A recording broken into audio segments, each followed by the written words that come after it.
Dans la nuit du 23 octobre 1892, 300 hommes encagoulés ont encerclé une modeste demeure en bois au bout du chemin Cypress Creek, dans le comté de Wilkinson, Mississippi.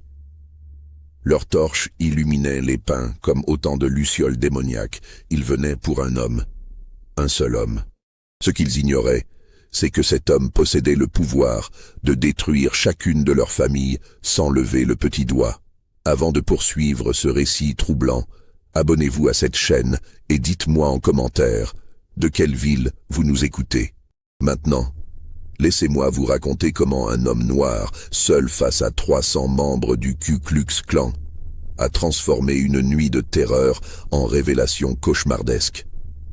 Le comté de Wilkinson, niché dans le sud-ouest du Mississippi, avait toujours été une terre de contradictions violentes. Avant la guerre, les plantations de coton s'étendaient jusqu'aux rives boueuses du fleuve Mississippi, et la richesse coulait comme le sang dans les veines d'une aristocratie qui se croyait invincible. Après la défaite confédérée et la brève période de la reconstruction, cette région avait sombré dans une amertume féroce. En 1892, presque 30 ans après la fin de la guerre de sécession, le comté de Wilkinson vivait sous un régime de terreur codifié. Les lois Jim Crow avaient remplacé l'esclavage par une ségrégation implacable. Les hommes noirs ne pouvaient voter que sur le papier. Dans les faits, des taxes impossibles à payer et des tests de lecture truqués les écartaient des urnes. La violence rôdait comme un prédateur affamé, toujours prêt à bondir. Le Ku Klux Klan, officiellement dissous puis reformé dans l'ombre, régnait en maître. Ses membres n'étaient pas des étrangers masqués venus de terres lointaines. C'étaient les commerçants qui vous vendaient votre farine, les juges qui présidaient les tribunaux, les shérifs qui patrouillaient les routes, les pasteurs qui prêchaient le dimanche. Tout le monde savait qui ils étaient sous leur capuche blanche, mais personne n'osait prononcer leur nom à voix haute. La ville principale du comté, Woodville, comptait environ 2000 âmes, divisées strictement par la couleur de leur peau. Les Blancs vivaient dans le centre, dans des maisons à colonnes qui tentaient d'imiter la grandeur d'avant-guerre. Les Noirs habitaient en périphérie, dans des cabanes de bois aux toits qui fuyaient et aux fenêtres qui ne fermaient jamais complètement. Entre les deux mondes, un gouffre invisible mais infranchissable. C'est dans ce contexte étouffant qu'un homme nommé Isaiah Freeman avait établi son cabinet médical. Dr Isaiah Freeman. Ce nom seul était une provocation dans le comté de Wilkinson.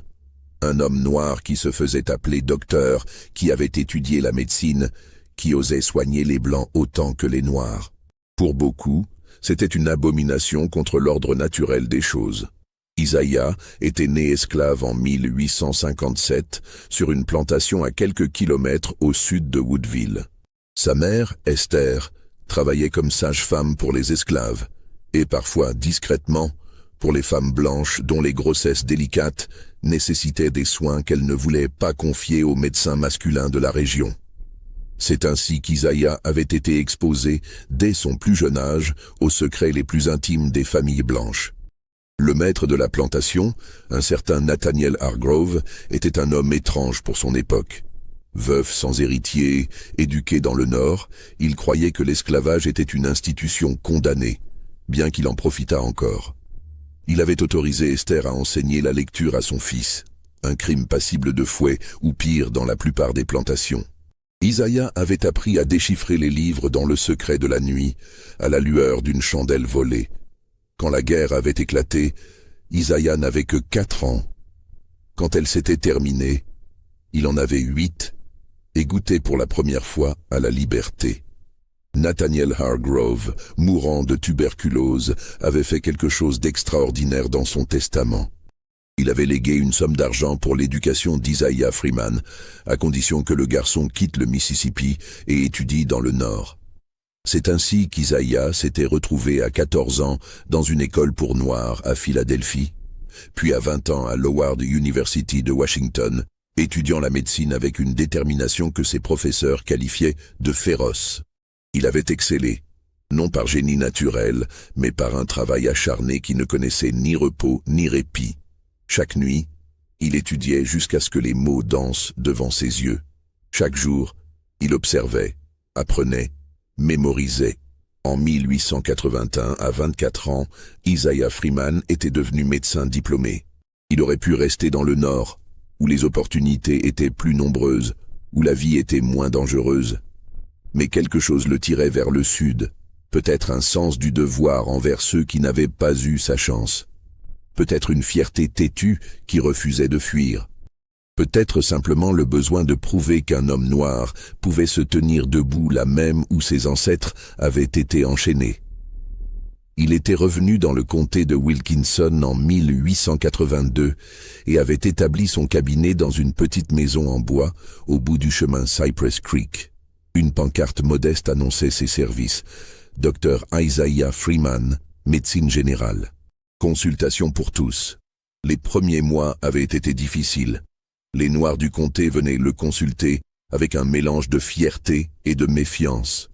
Fierté d'avoir l'un des leurs qui était docteur. Méfiance parce qu'ils n'avaient jamais pu se payer un médecin auparavant et ne comprenaient pas vraiment ce qu'ils pouvaient faire que les remèdes de grand-mère ne faisaient pas déjà. Isaiah soignait gratuitement ceux qui ne pouvaient pas payer, acceptait des poulets, des légumes, des heures de travail en échange de consultations. Il visitait les malades dans leurs cabanes, parcourant des kilomètres à pied ou à cheval par tous les temps. Il assistait aux accouchements, soignait les fièvres, réduisait les fractures, extrayait les dents pourries. Les Blancs, eux, l'ignoraient complètement. Le comté avait déjà 2 médecins blancs, le docteur Silas Pemberton et le docteur Henry Caldwell, tous 2 formés avant la guerre dans des écoles du Sud. Pourquoi diable un blanc irait-il consulter un médecin noir? Puis, une nuit de janvier 1883, tout avait changé. Martha Cassidy, l'épouse du juge Thomas Cassidy, était en train de mourir. Elle saignait abondamment suite à une fausse couche et ni le docteur Pemberton ni le docteur Caldwell ne parvenaient à arrêter l'hémorragie. Ils avaient essayé tous les remèdes de leur manuel poussiéreux, mais le sang continuait de couler, trempant les draps de soie, formant une mare sombre sur le plancher de chêne. C'est la servante noire de la famille Cassidy, une femme nommée Clara, qu'Isaiah avait soignée quelques semaines plus tôt pour une pneumonie, qui avait murmuré à l'oreille du juge, en panique. Il y a un docteur noir au bout de Cypress Creek. Il a étudié dans le Nord. Il sait des choses que les vieux docteurs d'ici ne savent pas. Le juge Cassidy, un homme qui avait passé sa carrière à faire respecter les lois de ségrégation, qui avait condamné des hommes noirs à mort pour des crimes qu'ils n'avaient pas commis, avait dû faire face au choix le plus terrible de sa vie. Laisser mourir sa femme pour préserver l'ordre racial ou faire venir un médecin noir dans sa demeure. L'amour avait vaincu le préjugé, au moins cette nuit-là. Isaiah se souvenait encore du regard des docteurs Pemberton et Caldwell quand il était entré dans la chambre de Martha Cassidy. Un mélange de rage, d'humiliation et de soulagement lâche. Il pourrait se décharger de la responsabilité si elle mourait. Mais il ne partirait pas. Oh non. Il resterait pour surveiller, pour critiquer, pour s'assurer qu'il pourrait pointer du doigt l'incompétence du médecin noir si les choses tournèrent mal. Isaiah avait ignoré leur regard. Il s'était lavé les mains avec du savon et de l'eau chaude, un geste que les 2 vieux médecins avaient observé avec dédain. Tout le monde savait que l'eau et le savon ne servaient à rien. Ce qui comptait, c'était l'expérience, l'intuition, le talent. Mais Isaiah avait étudié les travaux de Semmelweis, de Lister. Il connaissait l'importance de la propreté, même si la théorie des germes n'était pas encore complètement acceptée. Il avait examiné Martha Cassidy avec des mains propres, avait identifié que le placenta n'avait pas été complètement expulsé, provoquant l'hémorragie continue. Avec une délicatesse et une précision qui avaient fait taire même les docteurs Pemberton et Caldwell, il avait retiré les tissus restants, avait administré un mélange de plantes qu'il avait apprises de sa mère, combiné avec de l'ergot de seigle pour contracter l'utérus. En 2 heures, l'hémorragie avait cessé. En 3 jours, Martha Cassidy était hors de danger. Le juge n'avait jamais remercié Isaiah en public.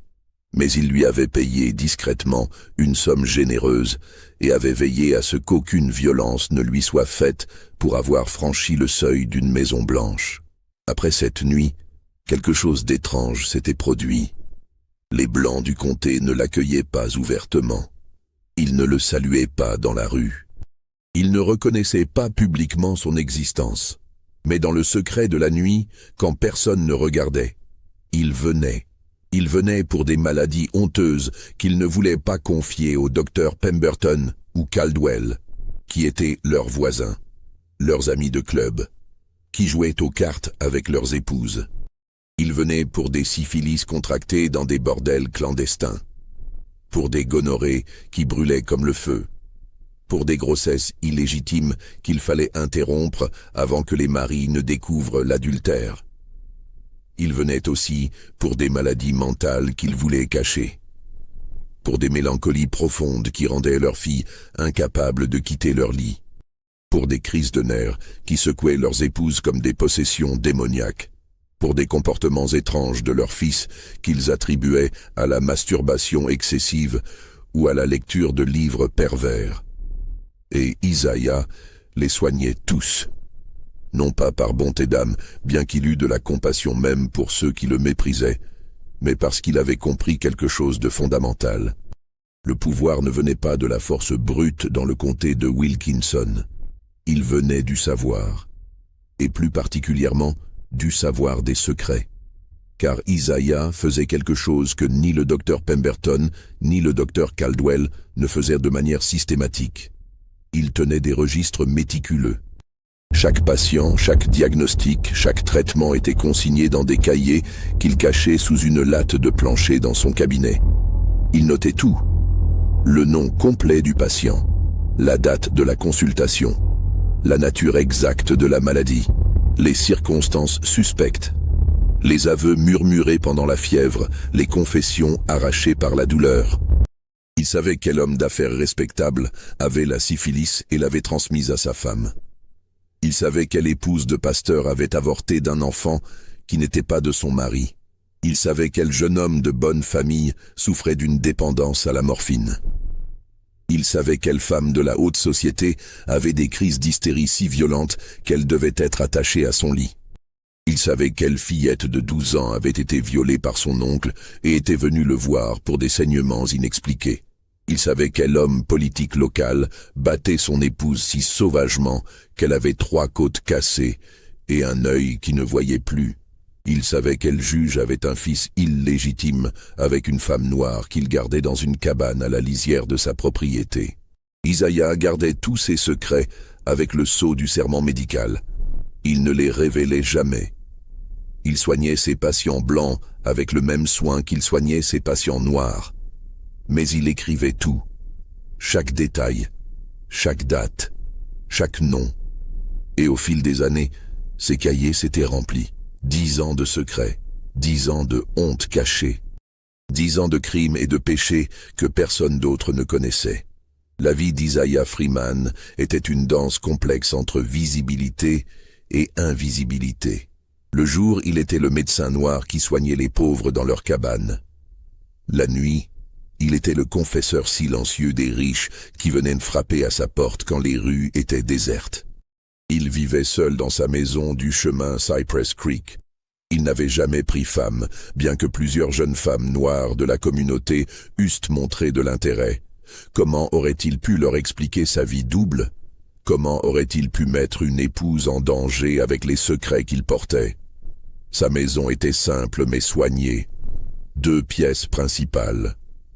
Un cabinet médical à l'avant, avec une table d'examen, des étagères de flacons et d'instruments chirurgicaux, une bibliothèque contenant ses livres médicaux. Et à l'arrière, sa chambre personnelle avec un lit étroit, une chaise, une petite table où il prenait ses repas. Sous le plancher du cabinet, dans un espace creux qu'il avait aménagé lui-même, reposaient ses trésors les plus précieux. 7 cahiers épais, reliés en cuir noir. Chaque page couverte de son écriture serrée et précise. Des milliers de consultations, des centaines de secrets.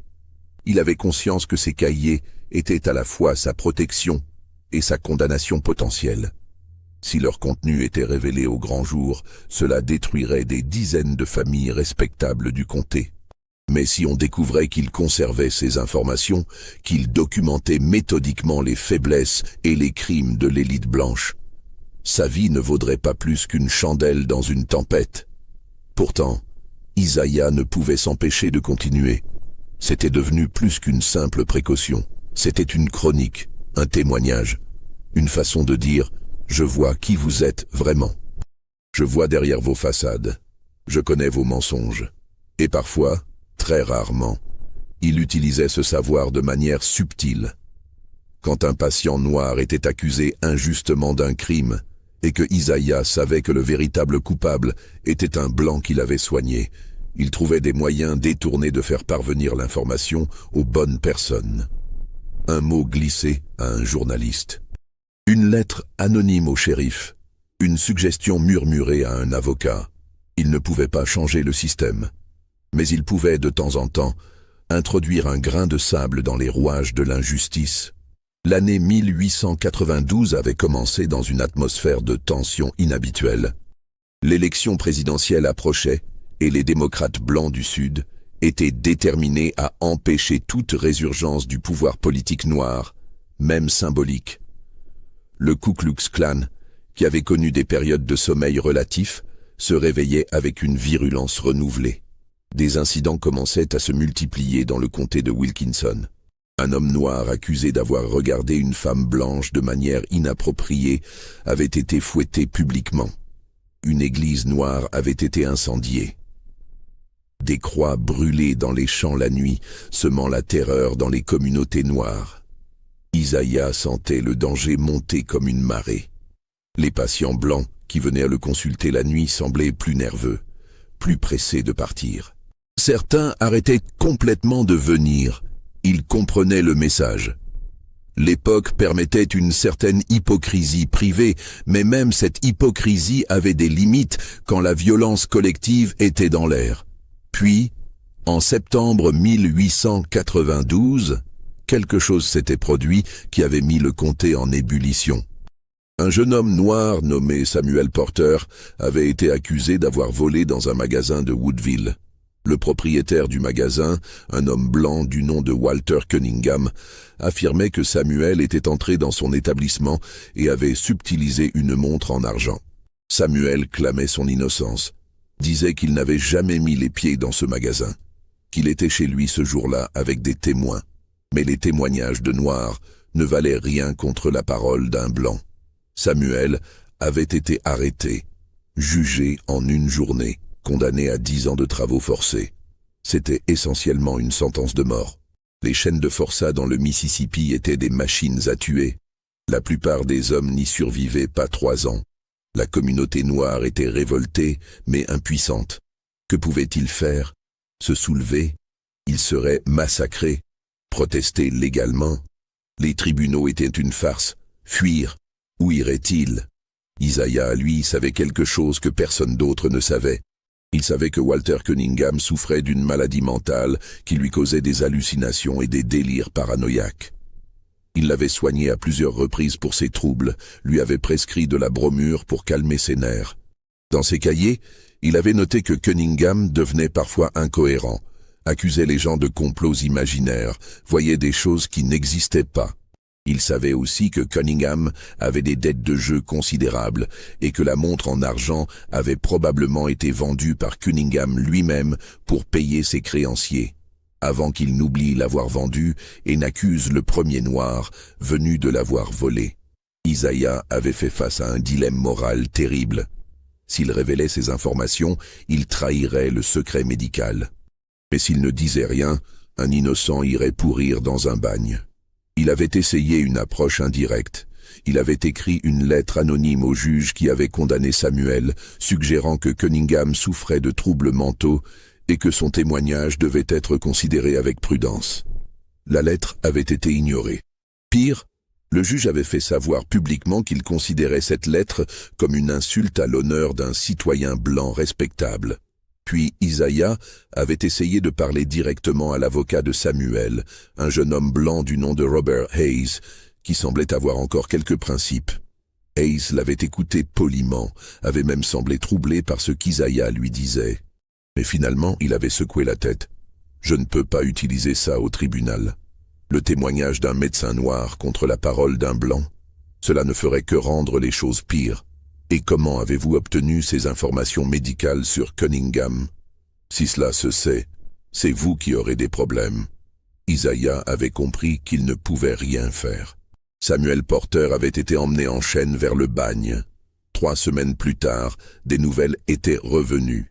Samuel était mort. Officiellement, d'une fièvre. Officieusement, tout le monde savait qu'il avait probablement été battu à mort ou laissé mourir sans soin. La communauté noire avait pleuré. Isaiah, lui, avait ressenti quelque chose de différent. Une rage froide. Une détermination glaciale. Il avait ouvert ses cahiers et avait commencé à compiler une liste spéciale. Tous les secrets les plus sombres qu'il connaissait sur les hommes les plus puissants du comté de Wilkinson. Il ne savait pas encore ce qu'il ferait avec cette liste. Mais il savait qu'un jour, peut-être, elle servirait. Ce jour était arrivé plus tôt qu'il ne l'avait imaginé, et de manière plus terrible. Début octobre 1892, Isaiah avait reçu une visite inhabituelle. C'était en plein jour, ce qui était déjà étrange. La plupart de ses patients blancs ne venaient que la nuit.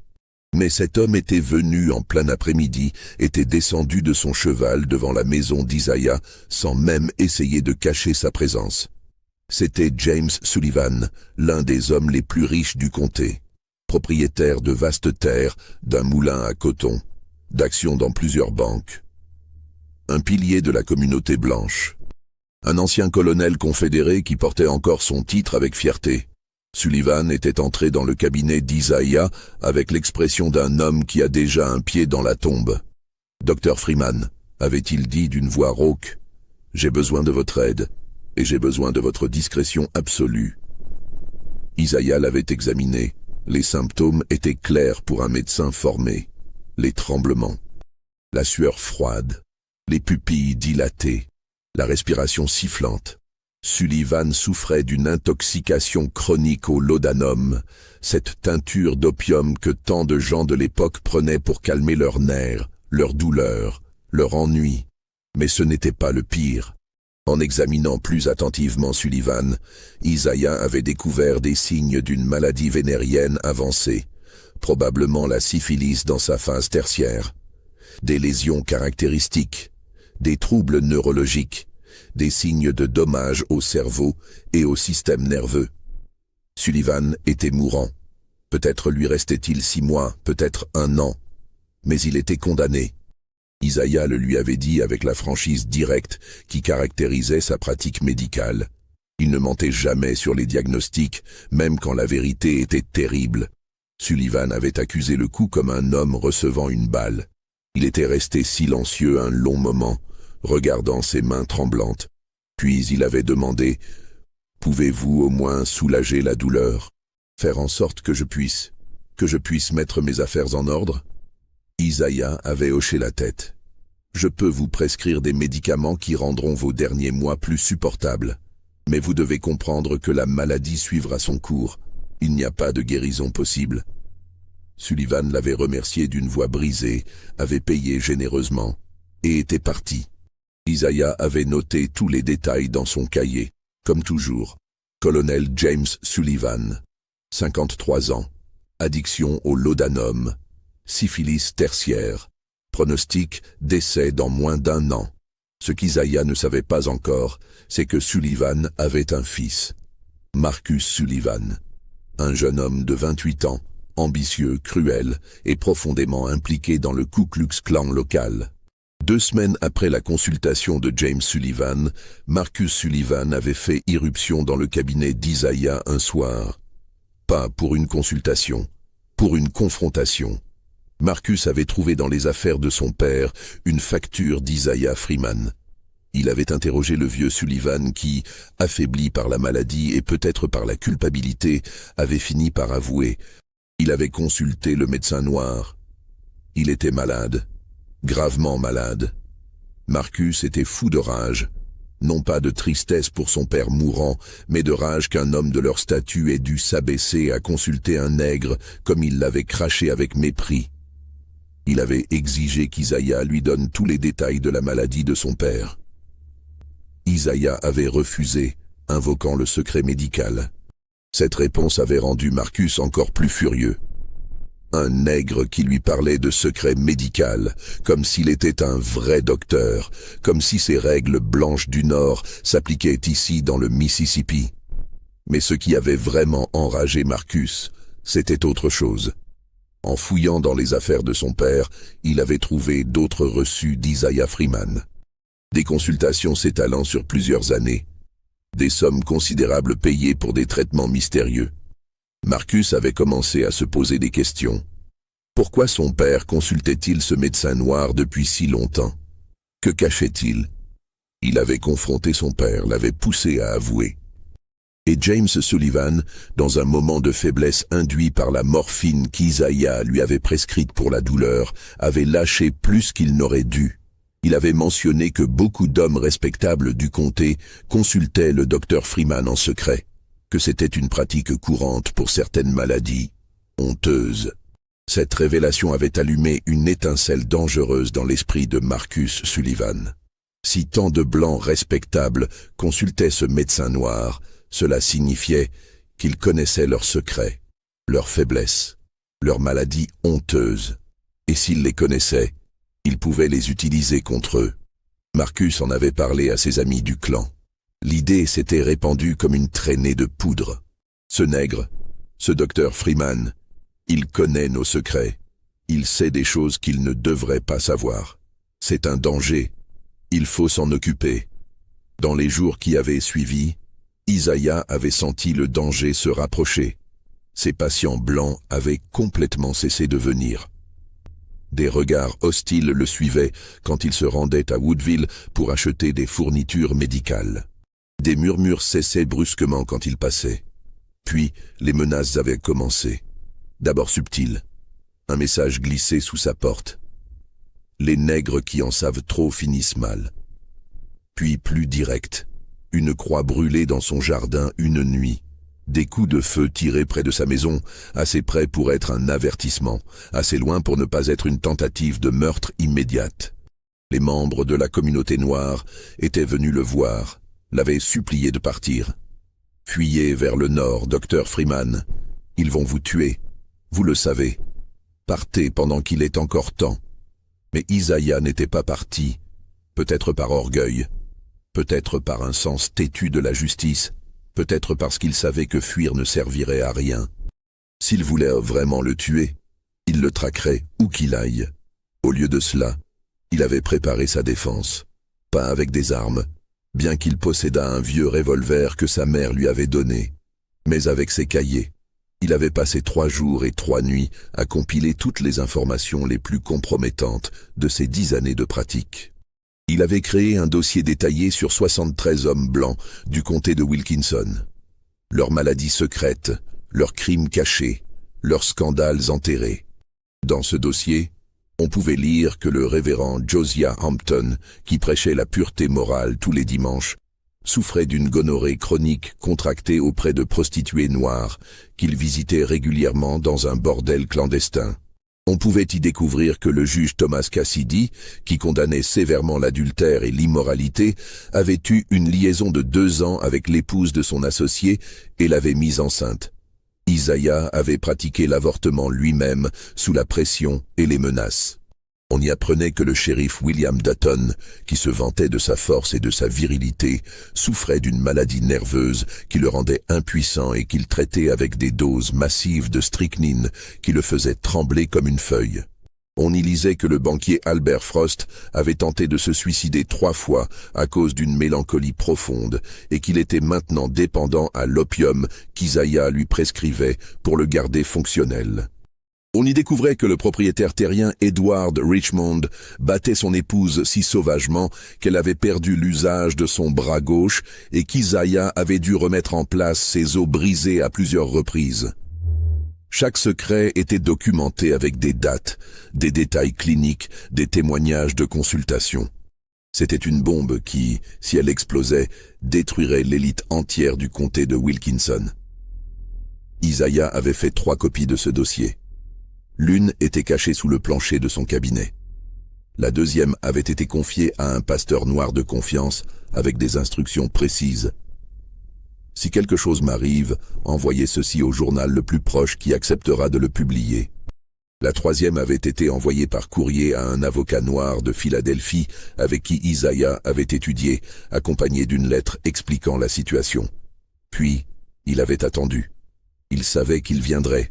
C'était juste une question de temps. Le jour du 23 octobre 1892 avait été étrangement calme. Trop calme. Les oiseaux ne chantaient pas. Le vent lui-même semblait retenir son souffle. Isaiah avait senti dans ses os que ce serait cette nuit-là. Il avait passé la journée à préparer sa maison. Il avait barricadé les fenêtres avec des planches. Il avait chargé son revolver et l'avait posé sur la table de son cabinet. Il avait sorti le dossier de sa cachette sous le plancher et l'avait placé bien en évidence sur son bureau. Alors que le soleil se couchait, peignant le ciel de rouge sang, Isaiah s'était assis dans son fauteuil et avait attendu. Il avait pensé à sa mère, morte 10 ans plus tôt de vieillesse. Il avait pensé à tous les patients qu'il avait soignés, noirs et blancs. Il avait pensé à Samuel Porter, mort injustement dans un bagne. Il n'avait pas peur, ou plutôt, sa peur était devenue quelque chose d'autre. Une clarté froide, une résolution de fer. S'il voulait le tuer, il le ferait de toute façon. Mais il ne partirait pas sans se battre. Et il ne se battrait pas avec des balles qui ne serviraient à rien contre une foule. Il se battrait avec la vérité. Vers 9 heures du soir, il avait entendu les premiers bruits. Des chevaux. Beaucoup de chevaux. Des voix d'hommes.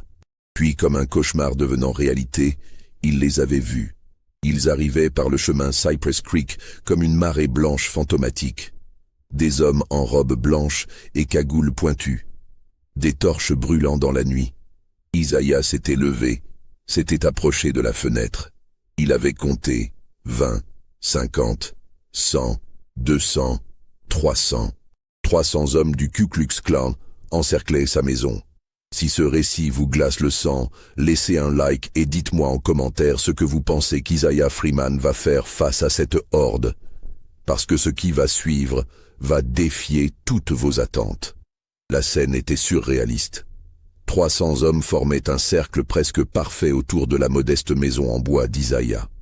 Leurs torches créaient une mer de lumière vacillante qui transformait la nuit en jour infernal.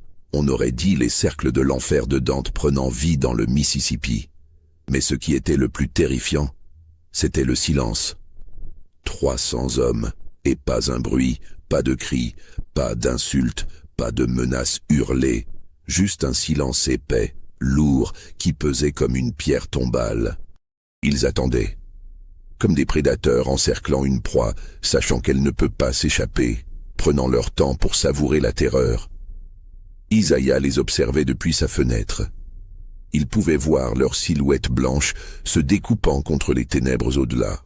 Sous leur cagoule, il ne pouvait voir leur visage, mais il savait qui ils étaient. Il reconnaissait la posture du shérif Dutton, la démarche du juge Cassidy, la carrure du révérend Hampton, tous ces anciens patients, tous ceux dont il connaissait les secrets les plus sombres. Il y avait une justice poétique terrible dans cette situation. Les hommes qu'il avait soignés, qu'il avait guéris, qu'il avait aidés dans leurs moments les plus vulnérables, étaient maintenant venus pour le tuer. La médecine n'avait pas d'importance. La compassion n'avait pas d'importance. La couleur de sa peau effaçait tout le reste. Puis le silence fut brisé. Une voix s'éleva. Isaiah la reconnut immédiatement. Marcus Sullivan. Nègre, sors de cette maison. Tu as 30 secondes avant qu'on la brûle avec toi dedans. Isaiah ne bougea pas. Il prit une grande respiration, sentit son cœur battre calmement dans sa poitrine. Étrangement, il ne ressentait plus de peur, juste une froide détermination. Il ouvrit la porte de sa maison et sortit sur le porche. Le spectacle qui l'attendait aurait fait s'effondrer la plupart des hommes. 300 fantômes blancs, 300 torches enflammées, formant un mur vivant de haine. Au centre, Marcus Sullivan, sans sa cagoule, son visage tordu par la rage, et quelque chose d'autre. De la peur? Peut-être. Tu connais pourquoi on est là, dit Marcus, sa voix portant dans le silence de la nuit. Tu as des choses qui ne t'appartiennent pas, des secrets qui ne sont pas les tiens à garder, des informations sur des hommes respectables de ce comté. Isaiah le regarda calmement. Je suis médecin. Les secrets de mes patients sont protégés par mon serment. Ton serment? Ricana Marcus. Tu es un nègre qui joue au docteur. Tu n'as aucun droit, aucun serment. Tu n'es rien. Plusieurs voix dans la foule grondèrent en approbation. Les torches s'agitèrent comme des serpents de feu. Isaiah sentit la tension monter. Ils étaient prêts à le lyncher. Juste un mot de Marcus et il se déverserait sur lui comme un déluge. Mais Isaiah avait préparé ce moment. Il leva lentement la main, tenant un objet que tous pouvaient voir. Un cahier. L'un de ces fameux cahiers. Avant que vous ne fassiez quoi que ce soit, dit Isaiah d'une voix claire et forte qui porta dans toute l'assemblée, laissez-moi vous dire ce qui se passera si vous me tuez cette nuit. Dans ma maison, j'ai des registres complets de 10 années de pratique médicale. J'ai traité plusieurs centaines de patients. Parmi eux, 73 étaient des hommes blancs de ce comté, des hommes respectables, des piliers de la communauté, des gens que vous connaissez tous. Un murmure parcourut la foule. Isaiah continua, implacable. Dans ces registres, j'ai noté chaque diagnostic, chaque traitement, chaque secret qu'ils m'ont confié. Je sais qui souffre de maladies vénériennes contractées dans des bordels. Je sais qui bat sa femme. Je sais qui a des enfants illégitimes. Je sais qui est dépendant à l'opium. Je sais qui souffre de maladies mentales. Je sais qui a commis des crimes qu'il croit enterrés. Le murmure devint plus fort. Des hommes dans la foule commencèrent à s'agiter, à échanger des regards nerveux même sous leur cagoule. Isaiah vit la peur se répandre comme une contagion. J'ai fait 3 copies de ces registres, continua-t-il. L'une est ici avec moi. La deuxième est entre les mains d'une personne de confiance avec des instructions très précises. Si quelque chose m'arrive, si je ne donne pas signe de vie demain matin, ces registres seront envoyés à tous les journaux du Mississippi, de Louisiane et jusqu'au nord. La 3e copie est déjà en sécurité hors de l'État, chez un avocat qui attend mes instructions. Marcus Sullivan était devenu livide. C'est du chantage, un nègre qui nous menace. Mais d'autres voix s'élevaient maintenant dans la foule, des voix inquiètes. Isaiah ne pouvait pas voir leurs visages sous les cagoules, mais il pouvait entendre la panique dans leurs intonations. « Marcus, attends, il faut réfléchir, c'est un bluff, il n'a pas ces informations. Et si c'est vrai? Et si nos noms sont dans ces cahiers ?» La foule commençait à se fracturer. L'unité meurtrière qui les avait amenés ici se fissurait sous le poids de la peur individuelle. Car c'était une chose de se cacher dans l'anonymat d'une foule encagoulée. C'en était une autre de voir ses secrets les plus honteux exposés au grand jour. Marcus Sullivan leva les mains, essayant de reprendre le contrôle. « C'est un bluff. Il essaie juste de nous faire peur. On le brûle maintenant et on trouve ses cahiers après. » Mais Isaiah était prêt pour cette objection. Il ouvrit le cahier qu'il tenait à la main et commença à lire à voix haute, assez fort pour que tous puissent entendre. Révérend Josiah Hampton, consulté pour la première fois le 15 mars 1884. Diagnostic: gonorrhée. Traitement: injection de protargol. Patient a avoué avoir fréquenté un bordel près du fleuve où travaillent des femmes noires. Consultation ultérieure tous les 3 mois pour récurrence de l'infection. Il y eut un hoquet collectif dans la foule.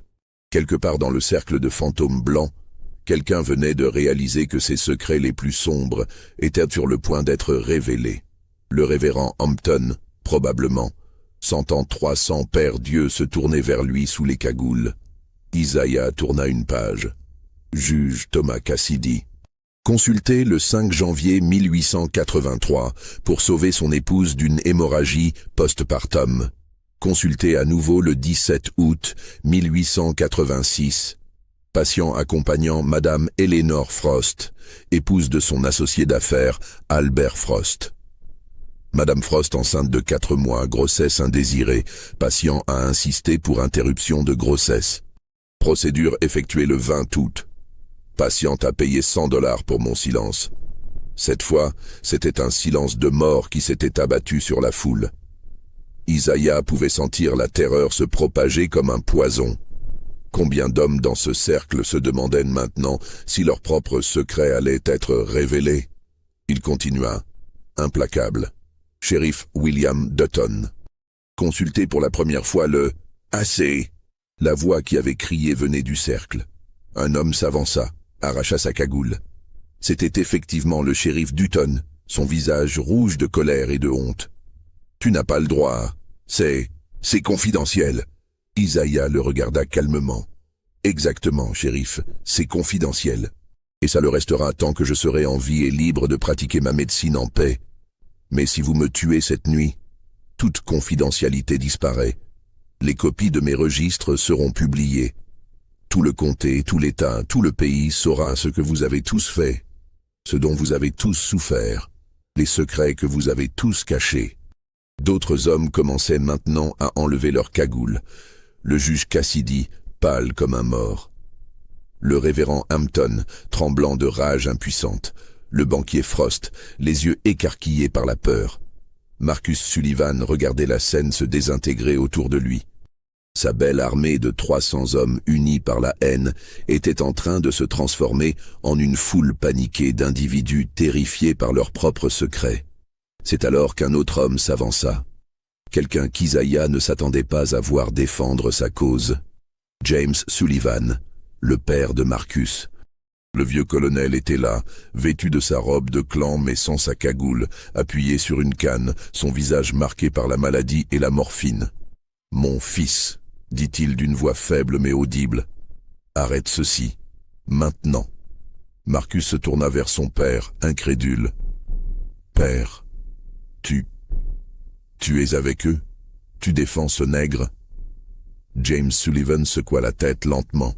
« Je ne défends personne. » Mais cet homme dit la vérité.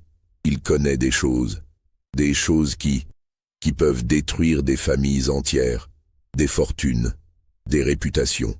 S'il meurt cette nuit et que ces informations deviennent publiques, nous serons tous ruinés. Il y eut un moment de silence, puis James ajouta plus doucement, « Et il m'a soigné avec honneur. Il m'a dit la vérité quand les autres médecins mentaient par politesse. Il m'a donné de la dignité même dans ma maladie. Je ne permettrai pas qu'on le tue. » Cette déclaration eut un effet dévastateur sur la foule. Le colonel James Sullivan était une légende vivante dans le comté. Un héros de guerre confédéré, un patriarche respecté. S'il lui défendait le médecin noir, comment pouvait-il s'opposer? Mais Marcus n'était pas prêt à abandonner. Il se tourna vers la foule, désespéré. « Vous allez vraiment laisser un nègre nous dicter nos actions? Vous allez vraiment vous soumettre à son chantage?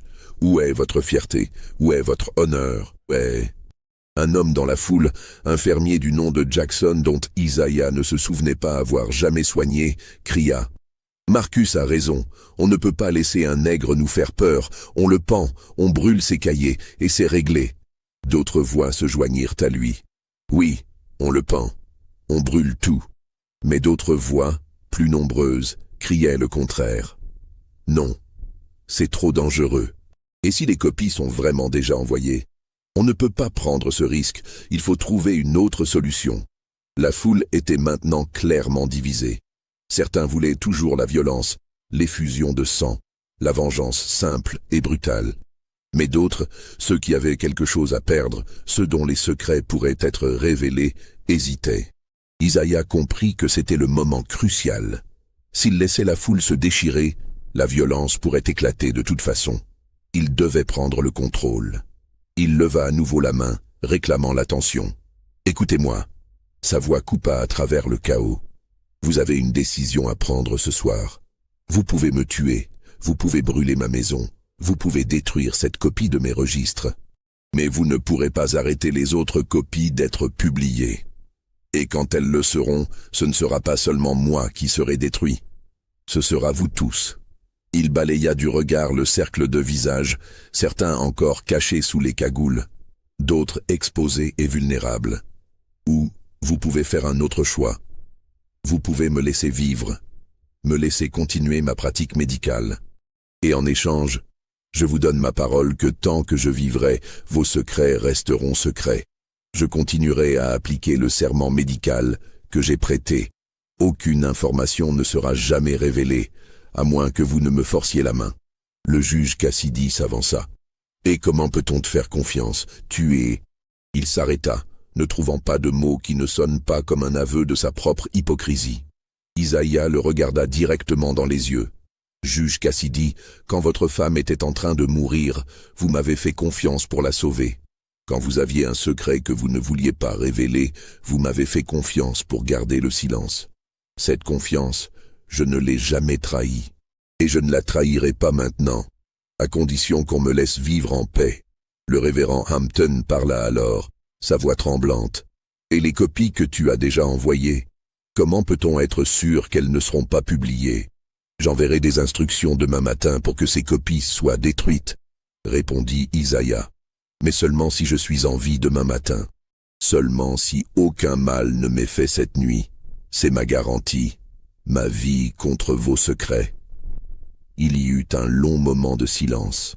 300 hommes, 300 torches, 300 consciences luttant contre la peur, la honte et la haine. Isaiah attendait, immobile sur son porche. Il savait qu'il avait fait tout ce qu'il pouvait. Le reste dépendait de leur capacité à choisir la survie sur la violence. Ce fut finalement le banquier Albert Frost qui parla. « Messieurs, » dit-il d'une voix faible, « je pense que nous devons être pragmatiques.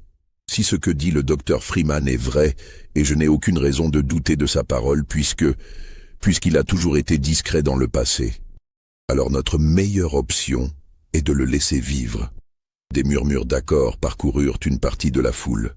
D'autres restaient silencieux, bouillonnant de rage impuissante. Marcus Sullivan fit une dernière tentative désespérée. « Vous êtes tous des lâches. Vous allez laisser un seul nègre vous intimider? Vous, 300 hommes blancs ?» Mais son père posa une main sur son épaule. « Marcus, c'est terminé. Nous devons partir. » Marcus se dégagea violemment. « Non, père, tu ne comprends pas. Si on le laisse vivre, il aura du pouvoir sur nous. Un nègre qui a du pouvoir sur des blancs. C'est inacceptable. » Le colonel Sullivan regarda son fils avec quelque chose qui ressemblait à de la pitié. « Mon fils, nous lui avons déjà donné ce pouvoir le jour où nous sommes allés le consulter en secret.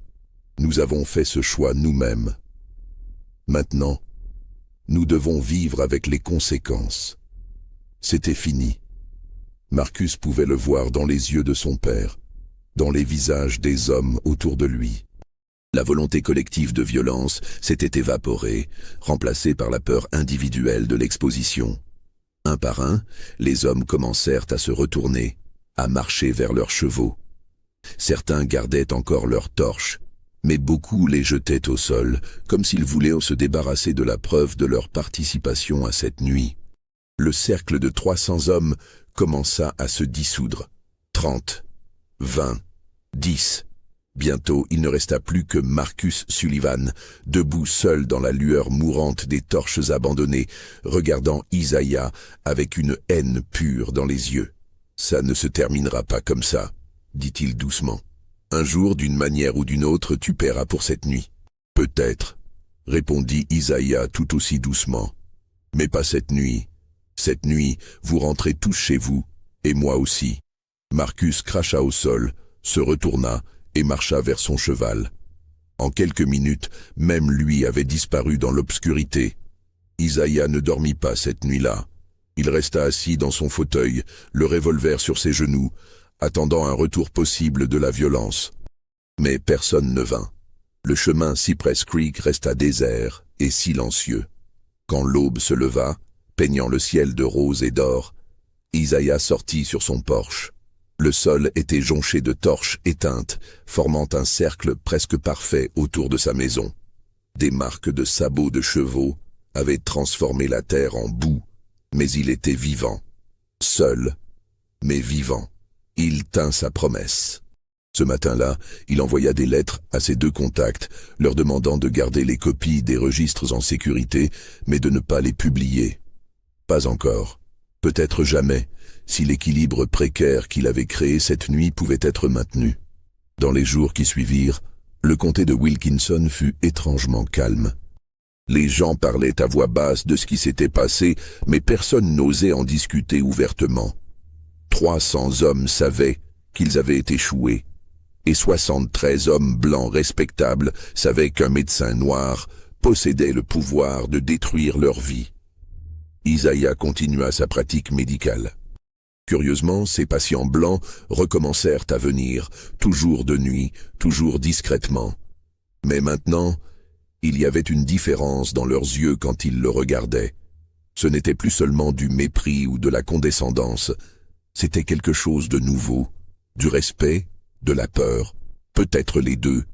Le révérend Hampton vint se confesser, demandant pardon pour avoir voulu le tuer. Le juge Cassidy vint le remercier doucement pour sa discrétion. Le shérif Dutton vint simplement pour une consultation, ne mentionnant jamais la nuit du 23 octobre, comme si elle n'avait jamais eu lieu. Mais tout le monde savait que quelque chose avait changé irréversiblement dans le comté de Wilkinson. Un homme noir avait défié 300 membres du Ku Klux Klan et avait survécu. Plus que survécu, il avait gagné. Pas par la violence, pas par la force, mais par le savoir et la vérité. Cette histoire se répandit, murmurée dans les communautés noires du Mississippi. Elle donna de l'espoir à certains, leur montra qu'il était possible de résister, même dans un système conçu pour écraser toute résistance. D'autres la trouvèrent terrifiante, craignant que la survie d'Isaiah n'attire des représailles encore pires sur d'autres noirs. Pour la communauté blanche, ce fut une humiliation silencieuse qu'ils ne pouvaient jamais reconnaître publiquement. Comment admettre que 300 hommes armés avaient été tenus en échec par un seul homme noir, avec rien d'autre qu'un cahier de notes médicales? Marcus Sullivan ne pardonna jamais. Il continua à chercher des moyens de se venger d'Isaiah, mais toujours indirectement, toujours prudemment. Il fit pression pour faire passer des lois plus strictes contre les médecins noirs. Il essaya d'intimider les patients noirs d'Isaiah pour qu'ils cessent de le consulter. Il répandit des rumeurs selon lesquelles Isaiah pratiquait une médecine dangereuse, non prouvée. Mais Isaiah survivait.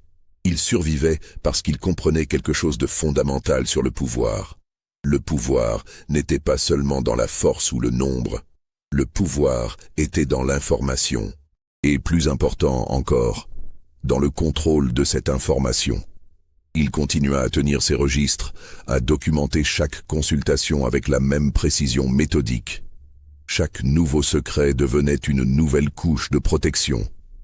Chaque nouveau patient blanc qui franchissait son seuil renforçait sa position.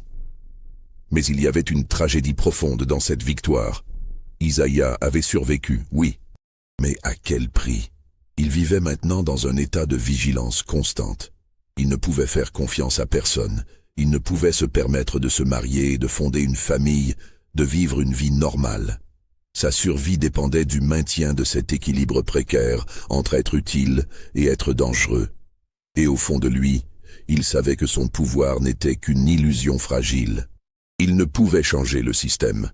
Il ne pouvait protéger personne d'autre que lui-même. Samuel Porter était toujours mort, victime d'une injustice qu'Isaiah n'avait pu empêcher. Des milliers d'autres Noirs du Mississippi souffraient toujours sous le joug de la ségrégation et de la violence. Isaiah avait gagné sa bataille personnelle, mais la guerre était loin d'être terminée. Et il le savait. Les années passèrent. 1893, 1894, 1895. Isaiah vieillit. Ses cheveux commencèrent à grisonner. Ses mains, autrefois si fermes pour tenir un scalpel, développèrent un léger tremblement. James Sullivan mourut en 1894, la syphilis ayant finalement consumé son cerveau et son corps. Isaiah assista aux funérailles. debout à l'arrière de l'église blanche, où il n'était normalement pas autorisé. Personne ne protesta. Marcus Sullivan le regarda avec une haine toujours brûlante, mais ne dit rien. D'autres de ses patients moururent aussi.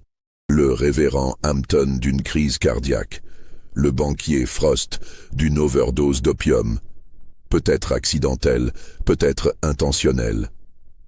Chaque mort emportait avec elle des secrets, mais Isaiah en connaissait toujours plus qu'assez pour maintenir son pouvoir fragile. De nouveaux patients vinrent. Une nouvelle génération d'hommes blancs, avec leurs propres maladies honteuses, leurs propres secrets sombres. Et Isaiah les soignait tous, notant tout, ajoutant de nouvelles pages à ses cahiers. En 1896, quelque chose d'étrange se produisit. Le shérif Dutton vint le voir, non pas pour une consultation médicale, mais pour une faveur. Un crime avait été commis. Un homme noir accusé de viol. Dutton savait que l'homme était innocent, que le véritable coupable était un blanc dont la famille avait des connexions politiques. Dutton demanda à Isaiah de témoigner devant le tribunal, de fournir un témoignage médical qui prouverait l'innocence de l'homme noir. C'était un risque énorme pour les deux hommes. Isaiah accepta néanmoins. Le jour du procès, Isaiah entra dans la salle d'audience, conscient de tous les regards qui se tournaient vers lui. Il présenta son témoignage avec clarté et précision, utilisant sa connaissance médicale pour démontrer que l'accusation ne tenait pas. Le juge, Thomas Cassidy, écouta. Et pour la première fois dans l'histoire du comté de Wilkinson, un homme noir fut acquitté sur la base du témoignage d'un médecin noir. C'était une petite victoire, presque insignifiante dans le grand schéma des choses. Mais c'était une victoire néanmoins. Isaiah Freeman mourut en 1908 à l'âge de 51 ans d'une pneumonie. Il était seul chez lui quand la mort vint le chercher, ses cahiers cachés sous le plancher comme toujours. La communauté noire du comté pleura sa perte. Des centaines de personnes assistèrent à ses funérailles, témoignant de l'impact qu'il avait eu sur leur vie. La communauté blanche resta silencieuse, mais plusieurs hommes respectables envoyèrent discrètement des couronnes funéraires, sans carte, sans nom. Après sa mort, ses cahiers furent découverts par le pasteur noir, à qui il avait confié l'une des copies de ses registres. Cet homme, comprenant le pouvoir et le danger de ces documents, prit une décision. Il les brûla, tous, les originaux et toutes les copies qu'il put trouver. C'était peut-être la plus grande ironie. Les secrets qu'Isaiah avait si soigneusement documentés, qui avaient été sa protection pendant des années, furent détruits pour protéger la communauté noire du comté. Car le pasteur savait que si ces cahiers tombaient entre de mauvaises mains, ils pourraient être utilisés pour justifier des violences terribles contre tous les Noirs de la région. Les secrets moururent avec Isaiah, officiellement en tout cas. Mais des murmures persistèrent.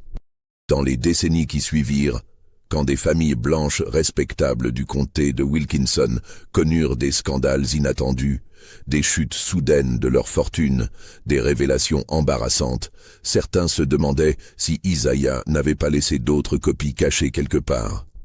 Si un de ses cahiers n'avait pas survécu, conservé par quelqu'un qui savait comment l'utiliser.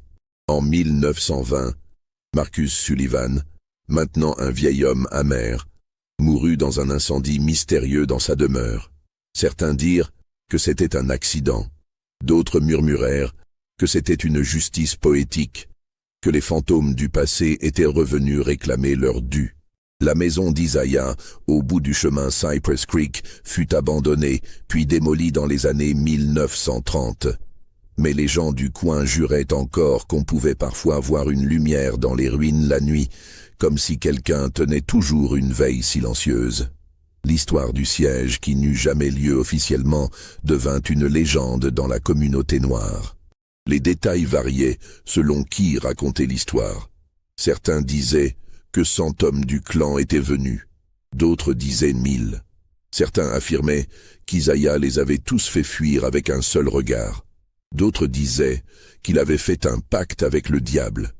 Mais ceux qui avaient été là cette nuit-là Les 300 hommes qui avaient formé ce cercle de feu et de haine autour d'une modeste maison en bois ne parlèrent jamais de ce qui s'était vraiment passé. C'était leur secret, à eux maintenant, leur honte collective qu'ils emportèrent dans leur tombe, En 1995, presque un siècle après les événements, un historien qui faisait des recherches sur le comté de Wilkinson découvrit quelque chose d'étrange dans les archives locales. Pour le 24 octobre 1892, il y avait un vide complet dans les rapports du shérif. Aucune activité enregistrée, aucun incident rapporté. Comme si cette nuit n'avait jamais existé. Pourtant, il trouva aussi des anomalies intéressantes. Dans les semaines qui suivirent cette date, plusieurs familles blanches respectables du comté avaient fait des dons inhabituellement généreux à l'église noire locale. Plusieurs hommes avaient soudainement quitté leur position de pouvoir, citant des raisons de santé. Le Ku Klux Klan local avait connu une période de calme inhabituelle qui avait duré plusieurs années. L'historien interrogea des descendants, fouilla dans de vieilles lettres et journaux intimes. Il trouva des références obliques.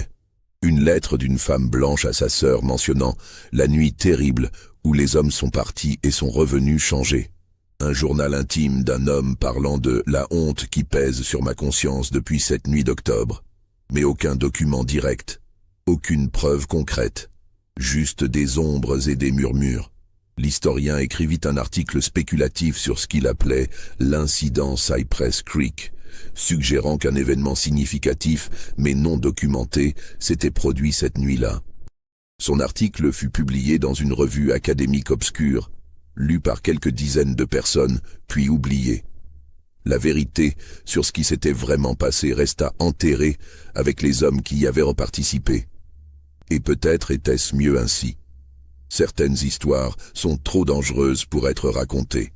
Certaines vérités trop dérangeantes pour être admises. Alors, cette histoire est-elle vraie? A-t-elle vraiment eu lieu?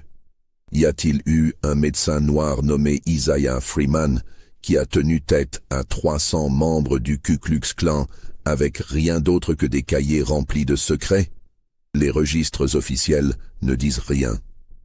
Mais l'absence de preuves n'est pas une preuve d'absence. Dans le sud d'après-guerre, tant de choses se passaient dans l'ombre, non documentées, non rapportées. Tant de violences effacées. Tant d'actes de résistance silencieux oubliés. Peut-être qu'Isaiah Freeman a vraiment existé sous un autre nom. Peut-être que sa confrontation avec le clan s'est produite différemment.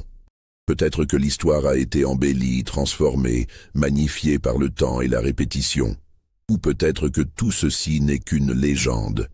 Une histoire que les gens se racontaient pour se donner de l'espoir dans des temps désespérés. Une fable morale sur le pouvoir du savoir face à la tyrannie de l'ignorance. Mais voici ce qui est indéniable. Dans le Mississippi de la fin du XIXe siècle, des hommes noirs et des hommes blancs vivaient côte à côte dans un système de ségrégation brutale. Des médecins noirs, formés dans le Nord, revenaient dans le Sud pour servir leur communauté. Le Ku Klux Klan terrorisait vraiment quiconque défiait l'ordre racial. Et parfois, dans cette mer de violence et d'oppression, il y avait des moments où l'intelligence et le courage l'emportaient sur la force brute. Si ces moments se produisaient une fois, ils ont pu se produire 1000 fois. Et si l'histoire d'Isaiah Freeman n'est pas littéralement vraie, elle représente une vérité plus profonde sur la résistance, la dignité et le pouvoir de l'information. Ce qui est certain, c'est que quelque part dans les archives poussiéreuses du comté de Wilkinson, ou peut-être dans un grenier oublié, ou enterré sous une vieille maison démolie, il pourrait encore exister un cahier rempli de l'écriture serrée et précise d'un médecin noir. Un cahier contenant des secrets qui pourraient encore, aujourd'hui, faire tomber des réputations et révéler des vérités cachées. Et peut-être que ce cahier attend simplement d'être découvert. Vous avez entendu cette histoire jusqu'au bout. Maintenant, dites-moi en commentaire, croyez-vous que cela s'est vraiment produit? Pensez-vous qu'il existe encore quelque part des preuves de cette nuit extraordinaire? Abonnez-vous pour plus d'histoires troublantes de notre histoire cachée et partagez cette vidéo avec ceux qui s'intéressent aux mystères non résolus du passé. Parce que l'histoire, mes amis, ne révèle pas toujours tous ses secrets. Parfois, elle les garde enterrés, attendant que quelqu'un soit assez brave pour les déterrer.